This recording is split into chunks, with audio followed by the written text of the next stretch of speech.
अपने इस तहरीक को आगे बढ़ाएं और इन हालात में ज़रूरत इस बात की है कि हमारे बयानिए में तहरीक के दौरान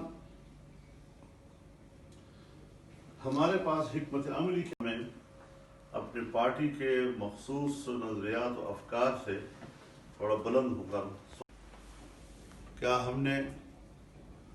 अवाम को, अपने कारकुनों को गिरफ्तारियों के लिए तैयार करने की कोई हिकमत अमली बनानी है ताकि मुल्क में हमारी तहरीक के नतीजे में सूरत हाल तब्दील होती है। तो हमारे जो आल पार्टीज कॉन्फ्रेंस के एलामिया में जहां तहरीक के हिकमत अमली में और काफ़ी ऑप्शंस मौजूद थे,